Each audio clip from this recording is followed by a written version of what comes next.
Hello my dear student, welcome back to my YouTube channel Subhash study centre. जितने भी मेरे प्यारे बच्चे कक्षा 9 में हैं और 2025 की वार्षिक परीक्षा में 70 में 70 का स्कोर करना चाहते हैं हिंदी विषय में, तो आप सभी के लिए मैं लेकर के आ चुका हूं हिंदी विषय का मॉडल पेपर। आप इस मॉडल पेपर को ज़रूर तैयार कर लो, क्योंकि इस मॉडल पेपर से आपकी वार्षिक परीक्षा में 100% प्रश्न पूछे जाएंगे। पेपर कैसा आएगा, पेपर का पैटर्न क्या रहने वाला है, सारी जानकारी आपको इस मॉडल पेपर के द्वारा ही मिल जाएगी। साथ ही मैं आपको इस मॉडल पेपर को पूरा सॉल्व करके बताऊंगा। तो जितने भी मेरे प्यारे बच्चे कक्षा 9 में हैं, आप सभी लोग हिंदी विषय के इस मॉडल पेपर को जरूर तैयार कर लीजिएगा। तो चलिए मेरे प्यारे बच्चों, समय आपको मिलेगा वार्षिक परीक्षा में 3 घंटे 15 मिनट का। पेपर का पूर्णांक रहेगा 70 अंकों का। मेरे प्यारे बच्चों, यहाँ पर नोट के अंतर्गत लिखा है, प्रारंभ के 15 मिनट परीक्षार्थियों को प्रश्न पत्र पढ़ने के लिए निर्धारित हैं और प्रश्न पत्र आपका होगा 2 खंडों में विभाजित, खंड आ और खंड बा। खंड आ में, यहाँ पर खंड आ होगा मेरे प्यारे बच्चों, खंड आ में 20 अंक के बहुविकल्पीय प्रश्न दिए गए हैं। खंड आ के अंतर्गत 20 बहुविकल्पीय प्रश्न होंगे। प्रत्येक प्रश्न 1 नंबर का होगा। मेरे प्यारे बच्चों, 20 प्रश्न होंगे बहुविकल्पी, प्रत्येक प्रश्न होगा 1 नंबर का। इस तरह से खंड आ 20 नंबर का होगा। यदि आप इन 20 प्रश्नों का सही उत्तर OMR शीट में भर देते हैं, सही तरीके से भरते हैं, तो आपको पूरे 20 नंबर मिल जाएंगे। मेरे प्यारे बच्चों, खंड बा में 50 अंक के वर्णनात्मक प्रश्न दिए गए हैं। प्रत्येक प्रश्न के सम्मुख निर्धारित अंक भी अंकित हैं। तो खंड आ के अंतर्गत मेरे प्यारे बच्चों, आप लोग ध्यान देंगे, पहला प्रश्न यहाँ पर वेरी इंपॉर्टेंट है। ये सभी प्रश्न आप लोग जरूर तैयार कर लेना, रट लेना इन सभी प्रश्नों को। पहला प्रश्न है, रानी केतकी की कहानी किसकी रचना है? मेरे प्यारे बच्चों, इसका उत्तर क्या हो जाएगा? रानी केतकी की कहानी इंसा अल्लाह खां की रचना है। किसकी है? इंसा अल्लाह खां की। अगला प्रश्न है मेरे प्यारे बच्चों, गोदान किसकी रचना है? तो गोदान मेरे प्यारे बच्चों मुंशी प्रेमचंद जी की रचना है। पहला ही विकल्प सही हो जाएगा। और मेरे प्यारे बच्चों, यह किस विधा पर आधारित रचना है? तो गोदान मेरे प्यारे बच्चों उपन्यास विधा पर आधारित रचना है। गोदान, गबन, सेवा सदन, ये प्रमुख उपन्यास हैं मुंशी प्रेमचंद जी के। तो मेरे प्यारे बच्चों, आप लोग वीडियो को शेयर कर देना, लाइक कर देना। चैनल पर यदि आप नए हैं तो सब्सक्राइब जरूर कर लीजिएगा। अगला प्रश्न है मेरे प्यारे बच्चों, द्विवेदी युग का समय क्या है? तो द्विवेदी युग सन 1900 ईस्वी से 1922 ईस्वी के मध्य का समय द्विवेदी युग के समय सीमा के अंतर्गत आता है। मेरे प्यारे बच्चों, प्रश्न अगला है, हिंदी का प्रथम नाटक कौन सा है? तो दिए गए विकल्पों में से हिंदी का प्रथम नाटक कौन सा है? नहुस। और नहुस नाटक के लेखक कौन हैं? गोपाल चंद्र गिरधर दास। आप लोग ध्यान देंगे, गोपाल चंद्र गिरधर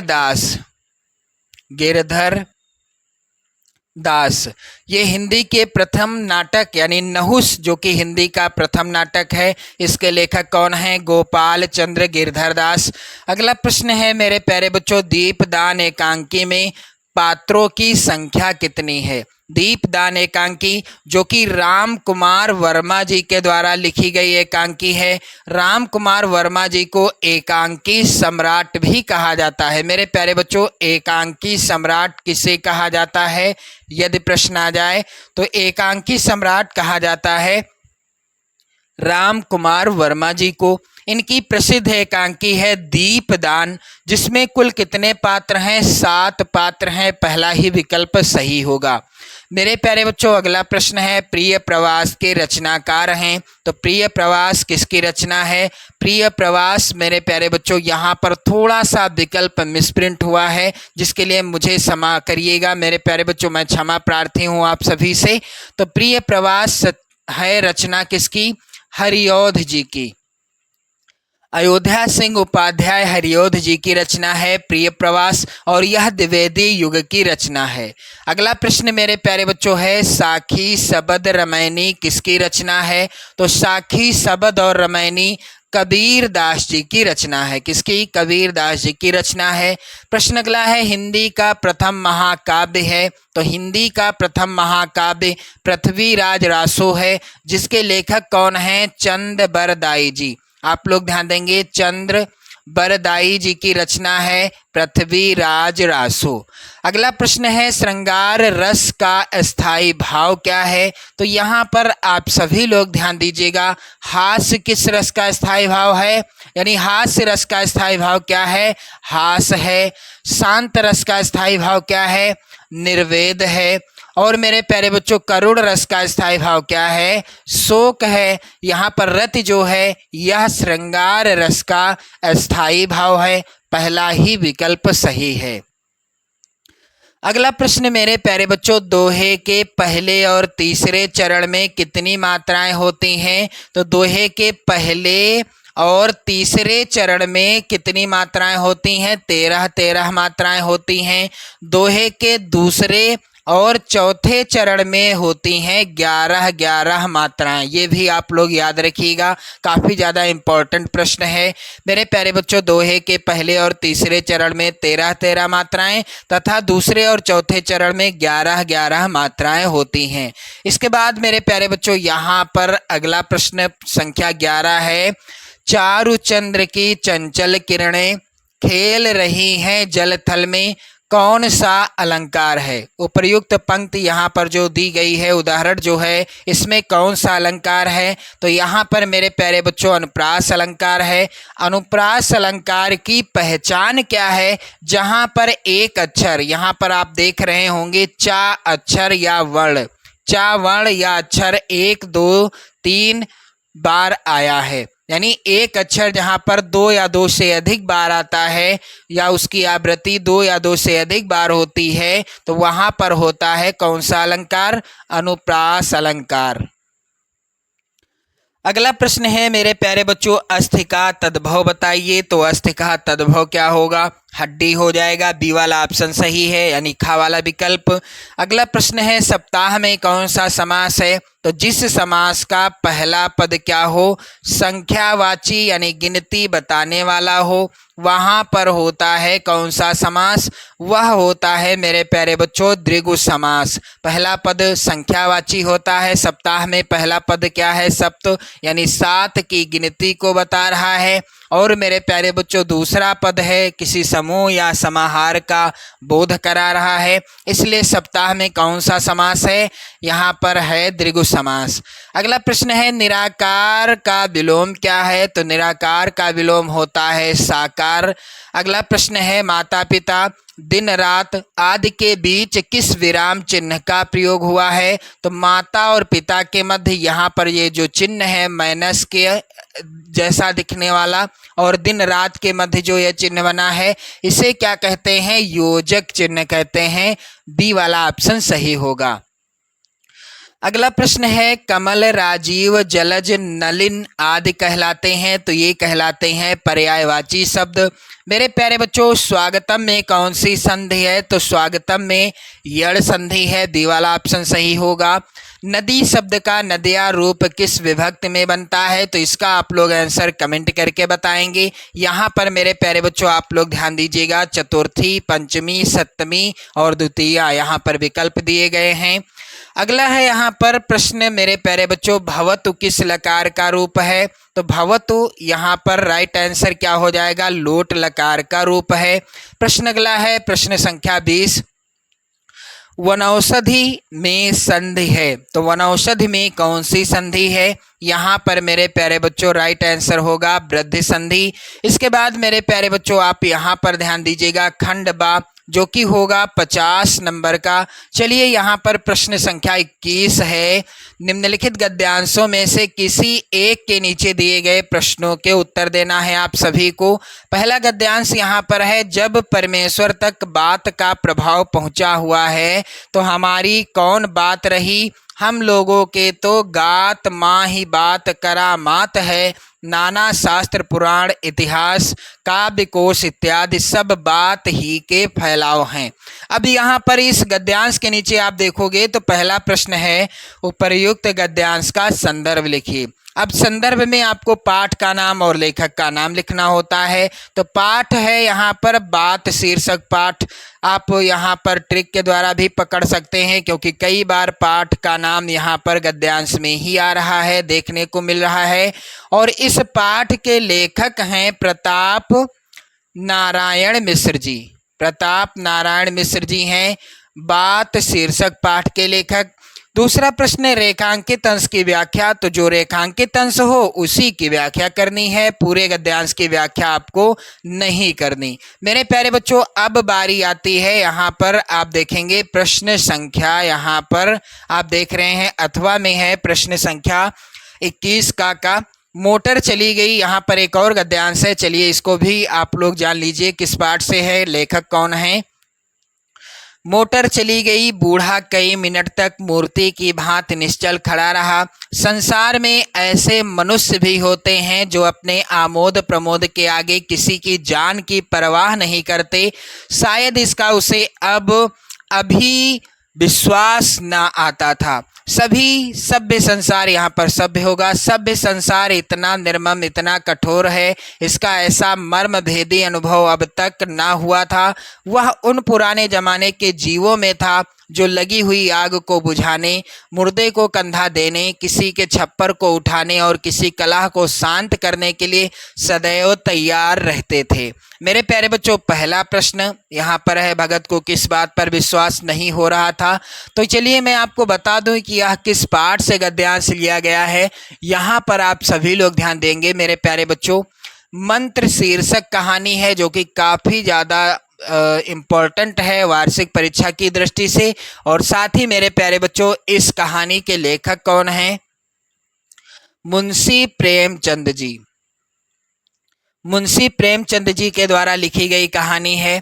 अगला प्रश्न है, निम्नलिखित पद्यांश में से किसी एक के नीचे दिए गए प्रश्नों के उत्तर दीजिए। तो पहला यहाँ पर है पद्यांश, जो रहीम उत्तम प्रकृति का करि सकत कुशंग, चंदन विष व्यापत नहीं लिपटे राहत भुजंग। तो प्रस्तुत जो यहाँ पर दोहा है, दोहा शीर्षक पाठ से रचित है और रचनाकार हैं कविवर रहीम दास जी। अगला प्रश्न है यहाँ पर, आप अथवा में पद्यांश ध्यान देंगे, है बिखेर देती वसुंधरा, मोती सबके सोने पर, रवि बटोर लेता है उनको सदा सवेरा होने पर, और विराम दायनी अपनी संध्या को दे जाता है, शून्य श्याम तनु जिससे उसका नया रूप झलकाता है।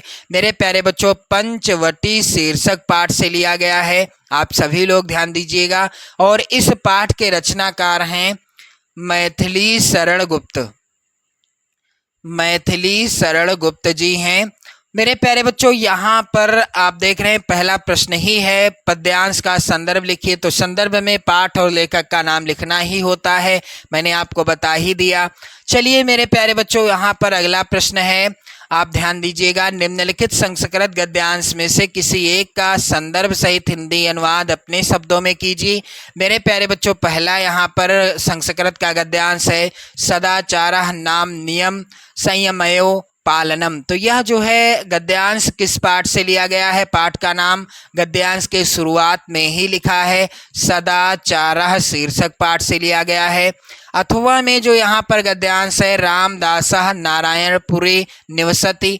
तो यह जो है मेरे प्यारे बच्चों सिद्धि मंत्रः, पाठ का नाम क्या है? सिद्धि मंत्रः शीर्षक पाठ से लिया गया है। अब इसके बाद देखिए आप लोग, यहाँ पर अगला प्रश्न है, कह रहा है निम्नलिखित संस्कृत पद्यांशों में से किसी एक का संदर्भ सहित हिंदी में अनुवाद कीजिए। 4 नंबर का प्रश्न है। मेरे प्यारे बच्चों, संस्कृत का पद्यांश यहाँ पर आप सभी लोग ध्यान दीजिएगा। पहला पद्यांश है, अस्तो माँ सदगमय तमसो माँ ज्योतिर्गमय मृत्योर्मा मृतम गमय। यह जो है पहला पद्यांश लिया गया है वंदना शीर्षक पाठ से। अथवा में मेरे प्यारे बच्चों पद्यांश है, चक्षुषा मनचा वाचा कर्मणा चा चतुर्विधम। यह लिया गया है सुभाष तान शीर्षक पाठ से। मेरे प्यारे बच्चों, इसके बाद प्रश्न संख्या 24 है। यहाँ पर सीमा रेखा एकांकी का कथानक या कथा वस्तु लिखिए। 5 नंबर का प्रश्न आएगा। अथवा में भी प्रश्न है दीपदान एकांकी की प्रमुख स्त्री पात्र का चरित्र चित्रण कीजिए। प्रश्न संख्या 25 का है मेरे प्यारे बच्चों, निम्नलिखित लेखकों में से किसी एक का जीवन परिचय देते हुए उनकी किन्हीं दो रचनाओं का नाम लिखिए। तो यहाँ पर प्रताप नारायण मिश्र जी का नाम दिया है, मुंशी प्रेमचंद जी का और डॉक्टर हजारी प्रसाद द्विवेदी जी का।